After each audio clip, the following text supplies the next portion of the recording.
السلام علیکم ورحمۃ اللہ وبرکاتہ۔ کسی گاؤں کے ایک غریب گھرانے میں بوڑھے ماں باپ اپنے دو بیٹوں اسد اور اکبر کے ساتھ رہتے تھے۔ دونوں بھائی چھوٹے تھے، ان کا باپ بوڑھا ہو چکا تھا۔ گھر میں غربت اور فاقے کا راج تھا۔ ماں نے سوچا کہ گاؤں میں تنگ دستی کے سوا کچھ نہیں، کیوں نہ بیٹوں کو بغداد بھیج دیں کہ جہاں خلیفہ کے بنائے ہوئے مدرسوں میں پڑھ بھی لیں گے اور انہیں دو وقت کا کھانا بھی میسر آئے گا۔ اس نے اپنے شوہر سے مشورے کے بعد دونوں بیٹوں کو بغداد جانے پر راضی کر لیا۔ اگلی صبح دونوں بھائی اپنے ماں باپ کی دعائیں لے کر بغداد جانے والے راستے پر روانہ ہو گئے۔ ماں نے جاتے وقت نصیحت کی کہ زندگی کو بہتر طریقے سے گزارنے کے لیے چند الفاظ سیکھنا بھی کافی ہوتے ہیں۔ کتابوں کا بوجھ اگر گدھے پر ڈال دیا جائے تو وہ عالم نہیں بن جاتا۔ ماں نے سوچا کہ غربت کی وجہ سے وہ انہیں تعلیم نہیں دلوا سکی، مگر بغداد جا کر وہ پڑھ لکھ کر اپنے حالات بدل سکتے ہیں۔ آخر دونوں بھائی روانہ ہو گئے۔ دوپہر تک وہ ایک ایسے راستے پر پہنچ گئے جہاں سے بغداد جانے والے قافلے گزرتے تھے۔ ایک قافلہ آیا، پھر دوسرا، اور آخر تیسرے قافلے والوں نے ان دونوں کو قافلے کے لوگوں کی خدمت کے بدلے بغداد لے جانے کی حامی بھر لی۔ دونوں بھائی بہت خدمت گزار تھے۔ جہاں قافلہ رکتا وہ لکڑیاں اکٹھی کرتے، باورچیوں کے ساتھ کام کرتے، اور انہیں کوئی بھی کام بتایا جاتا وہ خوشی سے کرتے تھے۔ 2 دن کے سفر کے بعد یہ قافلہ بغداد پہنچ گیا۔ قافلے کے سردار نے دونوں بھائیوں کو ایک ایک درہم خدمت کرنے کا معاوضہ بھی دیا اور ایک مدرسے کا پتہ بھی سمجھا دیا۔ دونوں اس مدرسے میں پہنچے تو ایک استاد درس دے رہے تھے۔ دونوں ادب سے ایک طرف بیٹھ گئے اور غور سے سننے لگے کہ استاد کیا فرما رہے ہیں۔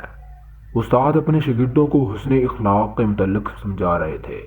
وہ بتا رہے تھے کہ خوش اخلاقی ایسی خوبی ہے جس سے دنیا فتح کی جا سکتی ہے۔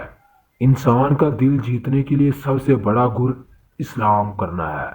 مسکراتے لبوں سے ادا ہونے والا اسلام دوسروں کے دل میں اتر جاتا ہے۔ اسد کو استاد کی یہ بات بہت پسند آئی۔ اس نے فیصلہ کیا کہ اس ایک لفظ کو اپنی زندگی کا اصول بنا لے گا۔ اسی دوران کھانے اور نماز کا وقفہ ہو گیا۔ اکبر نے موقع پا کر استاد کو سلام کیا اور اپنے آنے کا مقصد بیان کر کے درخواست کی کہ وہ ان کی رہنمائی کریں۔ استاد صاحب کافی دیر سوچتے رہے، پھر مشورہ دیا کہ وہ شام کے مدرسے میں چلے جائیں اور دن کو کام کریں۔ اکبر نے درخواست کی کہ کوئی نصیحت کریں تو استاد نے کہا، اپنا ہاتھ کھلا رکھو، جلدی ترقی پانے کا یہی راستہ ہے۔ اکبر نے نصیحت گراں میں باندھ لی۔ پھر ان دونوں نے شام کے مدرسے میں داخلہ لے لیا، جہاں انہیں رہنے کے لیے جگہ بھی مل گئی۔ مدرسے کے منتظم نے دونوں بھائیوں کو کام پر بھی رکھوا دیا۔ اسد کو کپڑے کی ایک دکان پر کام ملا اور اکبر کو پرچون کی دکان پر۔ اسد ہر آنے جانے والے کو مسکرا کر سلام کرتا اور وہ جلد ہی اپنی خوش اخلاقی کی وجہ سے لوگوں میں مقبول ہو گیا۔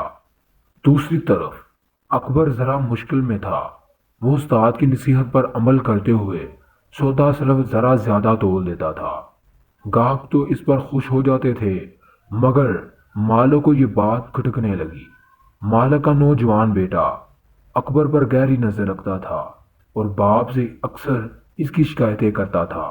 ایک دن بیٹے نے باپ کو کاغذ پر حساب لگا کر بتایا کہ اکبر کے زیادہ تولنے کی وجہ سے انہیں کتنا نقصان ہو سکتا ہے۔ باپ نے بیٹے کی باتوں میں آ کر اکبر کو بلایا اور اس سے پوچھا کہ وہ برابر کیوں نہیں تولتا۔ اکبر نے سادگی سے جواب دیا، میں دکان کی ترقی کے لیے ایسا کرتا ہوں، اور یہ بات ایک استاد نے اسے سکھائی ہے جو کبھی غلط نہیں ہو سکتی۔ اکبر نے مالک سے درخواست کی کہ 2 مہینے اسے موقع دیں، دکان کی آمدنی کا حساب بنا لیں، اگر نقصان ہو تو اس کی تنخواہ سے کاٹ لیں۔ مالک نے یہ بات تسلیم کر لی۔ پھر کچھ دن بعد اس نے دیکھا اس کی دکان پر گاہکوں کی تعداد بڑھ گئی ہے اور شہر میں اس کی دکان کے متعلق مشہور ہو گیا ہے کہ اس کی تول پوری اور مال اچھا ہے۔ اکبر اور اسد دل لگا کر پڑھ رہے تھے اور محنت سے کام بھی کر رہے تھے۔ 2 مہینے گزرے تو اکبر کے مالک دکاندار نے حساب لگایا تو پتہ چلا کہ مال زیادہ فروخت ہونے کی وجہ سے اس کی آمدنی میں اضافہ ہو گیا ہے۔ وہ حیران رہ گیا کہ آمدنی بڑھانے کا یہ گر اسے پہلے کیوں پتہ نہ چلا۔ اس نے اکبر کو بلا کر اسے شاباش دی اور اس کی تنخواہ بڑھا دی۔ اکبر نے درخواست کی کہ میری آدھی تنخواہ اپنے کام میں لگا لے۔ دوسری طرف اسد نے بھی بھائی کے مشورے پر اپنی آدھی تنخواہ اپنے مال کے کاروبار میں لگا دی۔ وقت گزرتا رہا، آخر 1 سال گزر گیا۔ دونوں کو مدرسے سے 1 ماہ کی رخصت ملی۔ دونوں نے کام سے چھٹی لی۔ ایمانداری اور محنت کی وجہ سے انہوں نے بہت پیسے جمع کر لیے تھے۔ اپنا حساب کر کے رقم لی، شہر سے اپنے ماں باپ کے لیے کپڑے اور تحفے لیے گھر کی طرف روانہ ہو گئے اور ایک قافلے کے ساتھ اپنے گاؤں کی طرف روانہ ہو گئے۔ جب وہ دونوں گاؤں پہنچے تو انہوں نے دیکھا کہ سب کچھ وہی تھا، کچھ نہیں بدلا تھا۔ ان کے بوڑھے ماں باپ بہت مشکل میں تھے۔ اپنے لڑکوں کو دیکھ کر بہت خوش ہوئے۔ وہ یہ جان کر بھی بہت خوش ہوئے کہ دونوں بھائی نہ صرف پڑھ رہے ہیں بلکہ کام بھی کر رہے ہیں۔ گاؤں والے بھی دونوں بھائیوں کو ترقی کرتا دیکھ کر متاثر ہوئے اور انہوں نے اپنے بچوں کو پڑھنے کے لیے شہر بھیجنے کا فیصلہ کر لیا۔ اسی طرح اسد اور اکبر کی وجہ سے کئی اور بچوں کو تعلیم حاصل کرنے اور اپنے حالات بدلنے کا موقع ملا۔ اسد اور اکبر دوبارہ بغداد چلے گئے اور کئی سال کی محنت کے بعد انہوں نے اپنی تعلیم مکمل کر لی اور خوب پیسے جمع کر کے اپنا کاروبار بھی شروع کر لیا۔